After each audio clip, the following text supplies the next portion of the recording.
मध्य प्रदेश तक है। मध्य प्रदेश के करोड़ों लोगों की भरोसेमंद आवाज मध्य प्रदेश तक न्यूज, खबर को दिखेगी अंजाम चाहे जो हो। नमस्कार, आदाब, सलाम। मैं हूं इस्लाम और आप देख रहे हैं मध्य प्रदेश तक। मध्य प्रदेश तक में हम दो टूक की बात करते हैं। दो टूक में हम लोकसभा के चुनाव को लेकर विश्लेषण करने के लिए आए हुए हैं। मध्य प्रदेश का चुनाव 4 चरणों में संपन्न हुआ, जिसमें पहले, द्वितीय, तृतीय और चतुर्थ चरण में मध्य प्रदेश की 29 लोकसभा सीटों के चुनाव संपन्न हुए। लेकिन पूरे भारतवर्ष में 7 चरणों में ये चुनाव संपन्न हुए, जिसमें आज 1 जून को 7वें चरण का मतदान संपन्न हुआ। मतदान संपन्न होने के बाद में अब घड़ियां केवल मतदान गणना को लेकर है, जो कि 4 जून को होना है। 4 जून को ईवीएम में किसकी किस्मत खुलेगी ये तो 4 जून को ही पता चलेगा। लेकिन आज 1 जून के बाद 7वें चरण का मतदान संपन्न हुआ। अब एग्जिट पोल का अनुमान लगाया जाना, तरह तरह के सोशल मीडिया में अफवाह और उन सब चीजों को खंडन करते हुए एग्जिट पोल जारी हो रहा है। इसी तर्ज में हम मध्य प्रदेश की उन 4 लोकसभा सीटों की बात करते हैं जो कि बिंद धरा के अंतर्गत आती हैं, जिसमें बिंद की 3 सबसे महत्वपूर्ण सीटें हैं। वो है सतना, रीवा और सीधी। ये तीनों लोकसभा सीटें बिंद की महत्वपूर्ण सीटों में से एक मानी जाती है। अब इन 3 लोकसभा सीटों में अनुमान के मुताबिक, जहां हम सबसे पहले बात करेंगे सतना लोकसभा सीट की। सतना लोकसभा सीट में भाजपा की तरफ से 4 बार के सांसद को मैदान में भाजपा ने उतारा था, सांसद गणेश सिंह को।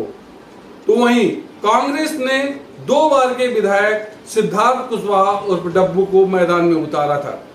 तो वहीं अगर हम बात करें तो पूरे लोकसभा को रोमांच बनाने की स्थिति में उस समय पैदा हुई जब बहुजन समाजवादी पार्टी ने मैहर से 4 बार के विधायक पंडित नारायण त्रिपाठी को मैदान पर उतार दिया और इससे कमोवेश सतना लोकसभा का चुनाव त्रिकोणीय स्थिति में आ गया।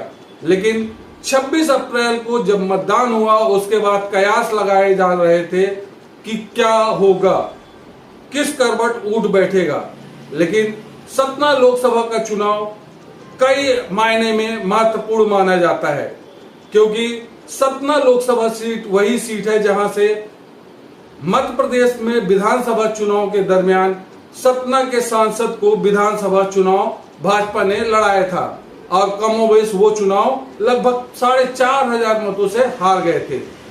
वही स्थिति लोकसभा में भी बनती हुई दिखाई दे रही थी। जब भाजपा ने सांसद गणेश सिंह को मैदान में उतारा, तो वहीं कांग्रेस ने सिद्धार्थ कुशवाहा और डब्बू को मैदान पे उतारा। इन सब मुद्दों को लेकर जब चुनाव अपने चरम पर था, तो इसमें जातिवाद भी पूरी तरह से हावी हो गया था। कहा जा रहा है कि इस चुनाव में जिस तरह से जाति हावी हुई थी, उसी तरह से इस चुनाव का परिणाम भी देखने को 4 जून को मिलेगा। हम बात कर रहे हैं कि 4 जून को जब नतीजे आएंगे, वो नतीजे किस तरह से होंगे। सबसे पहले हम बात करें कि जातिगत आधार पर यह चुनाव बड़ा ही महत्वपूर्ण होने जा रहा है। कहा जा रहा है कि सतना लोकसभा सीट ब्राह्मण बहुल है, लेकिन मैं आपको बता दूं कि इस ब्राह्मण बहुल सीटों पर अगर 1967 के बाद से इस ब्राह्मण बहुल सीट पे कोई भी ब्राह्मण प्रत्याशी लोकसभा से चुनाव जीतकर सांसद तक नहीं पहुंचा है। अगर स्वर्ण जाति की बात करें तो स्वर्ण जाति में 1992 का चुनाव अर्जुन सिंह ने जीता था और उसके बाद से लगातार सतना लोकसभा सीट में पिछड़ा वर्ग का कब्जा है। लेकिन इस बार किस करवट उठ बैठेगा ये कहा नहीं जा सकता। इसी तरह से पटेलों की संख्या और कुशवाहों की संख्या ने इस पूरे चुनाव को जातिगत आधार पर ले गई थी और अगर देखें तो विकास के मुद्दे सतना लोकसभा सीट से कोसों दूर हो चुके थे, लेकिन फिर भी कयास लगाए जा रहे हैं कि इसमें अगर नारायण त्रिपाठी पूरी तरह से ये चुनाव लड़ते तो परिणाम कुछ और हो सकते थे। लेकिन 4 जून को सतना लोकसभा सीट के क्या परिणाम होते हैं यह आपको 4 जून को ही पता चल पाएंगे। अब हम बात कर रहे हैं रीवा लोकसभा सीट की। रीवा लोकसभा चुनाव में 2 बार के सांसद जनार्दन मिश्रा को भाजपा ने अपना प्रत्याशी बनाया था, तो वहीं नीलम मिश्रा को कांग्रेस ने लोकसभा से अपना टिकट दिया था। इन दोनों स्थिति में जहां अभय नीलम मिश्रा भारी पड़ती हुई नजर आ रही थी, क्योंकि अभय मिश्रा वो खिलाड़ी हैं जो चुनाव मैनेजमेंट के अपने आप को बासाहत महसूस कराते हैं या फिर अपने आप को चुनाव मैनेजमेंट का गुरु मानते हैं।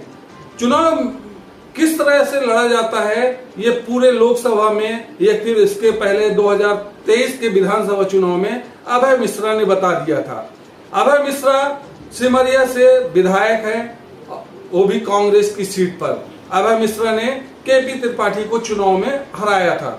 अब नीलम मिश्रा की चुनाव की बागडोर अभय मिश्रा के हाथों पे है और कहा जा रहा है कि रीवा लोकसभा सीट पे जिस तरह से ब्राह्मण बहुलता है उसको देखते हुए ये कहा जा रहा है कि ब्राह्मण मतदाता 2 टुकड़ों में बटा हुआ नजर आ रहा है, जिसके कारण लगभग ये स्थितियां बन रही हैं कि नीलम मिश्रा का पलड़ा कहीं ना कहीं भारी दिखाई दे रहा है। तो वहीं सतना के परिप्रेक्ष्य में पटेल मतदाता भाजपा के साथ तो दिखाई देते हैं, लेकिन वही पटेल मतदाता रीवा लोकसभा सीट में भाजपा के साथ दिखाई नहीं देते हैं, क्योंकि पटेल मतदाता ये चाहते थे कि रीवा क्षेत्र के जो जिला अध्यक्ष है अजय पटेल सिंह, उनको टिकट दिया जाए। लेकिन भाजपा ने फिर से जनार्दन मिश्रा को अपना प्रत्याशी बनाया था। इसलिए सतना और रीवा में पटेल मतदाता बटे हुए नजर आ रहे हैं। जहां सतना में पटेल मतदाता भाजपा के साथ नजर आ रहे थे, तो वहीं रीवा लोकसभा में पटेल मतदाता भाजपा से इतर नजर आ रहे थे। तो 4 जून को क्या परिणाम होते हैं ये तो आने वाला वक्त ही बताएगा। अब अगर हम बात करें बिंद की तीसरी लोकसभा सीट की, सीधी में भी कमोबेश यही स्थिति है। सीधी में रीति पाठक को भाजपा ने अपना प्रत्याशी विधानसभा चुनाव 2023 में बनाया था और वो विधानसभा चुनाव जीतकर मध्य प्रदेश की विधानसभा पहुंच चुकी हैं, जिसके बाद ये सीट खाली हुई थी और इस सीट में नए प्रत्याशी के तौर पे भाजपा ने डॉक्टर राजेश मिश्रा को उतारा था। तो वहीं एसीसी के मेंबर कमलेश्वर पटेल को कांग्रेस ने अपना प्रत्याशी बनाया है। कमलेश्वर पटेल मध्य प्रदेश शासन के पूर्व मंत्री भी रह चुके हैं और वर्तमान में एसीसी के सदस्य भी हैं। इस लिहाज से देखा जाए तो सीधी लोकसभा का चुनाव बड़ा ही दिलचस्प देखने को मिलेगा, क्योंकि सीधी लोकसभा में जो भाजपा ने अपना प्रत्याशी दिया है उसको स्टैंड होना खुद भाजपा नहीं देना चाहती है, क्योंकि अगर वो स्थापित हो गए, भाजपा के प्रत्याशी जीत गए, तो कहीं ना कहीं उन पुराने नेताओं की पूछ परख खत्म हो जाएगी। और कमोवेश यही स्थिति अगर देखी जाए तो अजय प्रताप सिंह जो राज्यसभा के सांसद हुआ करते थे, भाजपा ने उनको राज्यसभा भेजा था, उन्होंने राज्यसभा से इस्तीफा देकर गोंडवाना गणतंत्र पार्टी से चुनाव लड़ा, जिससे भाजपा की स्थिति थोड़ा सा कमजोर होती हुई दिखाई दे रही थी। अब अगर हम बात करें कमलेश्वर पटेल की, तो कमलेश्वर पटेल अपने आप में एक खुद सक्षम नेता है और दूसरी बात सीधी लोकसभा में उनको इस बार अजय सिंह राहुल का साथ मिला था। तो ये कहा जा सकता है कि राजेश मिश्रा की अपेक्षा कमलेश्वर पटेल का पड़ला भारी होता हुआ दिखाई दे रहा है। तो ये थी विंध्य की 3 लोकसभा सीटों का विश्लेषण, जो कि 4 जून को पता चलेगा कि किसका सितारा बुलंद हुआ है, किसको जीत मिली है, कौन संसद तक पहुंच रहा है और किस लिहाज से ये चुनाव पूरा महत्वपूर्ण माना जा रहा है। अगर ये कहा जाए कि मध्य प्रदेश में 29 लोकसभा सीटों पर चुनाव हुए हैं, उन लोकसभा सीटों को जो परिणाम आना है 4 जून को, वो इस तरह से होगा। अब इन 3 लोकसभा सीटों पर क्या परिणाम आते हैं, ये 4 जून को ही आपको पता चलेगा। तो ये था हमारा विश्लेषण लोकसभा सीट सतना, रीवा, सीधी को लेकर। आपको कैसा लगा कमेंट सेक्शन पर जाकर हमें बताएं और अपनी राय जरूर दें। तब तक के लिए मुझे इजाजत दें। नमस्कार, जय हिंद। न बेमतलब के मुद्दे, न बेमतलब की बहस, खबर सिटी से लेकर गांव तक की, संसद से लेकर सड़क तक की, मध्य प्रदेश तक है। मध्य प्रदेश के करोड़ों लोगों की भरोसेमंद आवाज। मध्य प्रदेश तक न्यूज, खबर तो दिखेगी, अंजाम चाहे जो हो।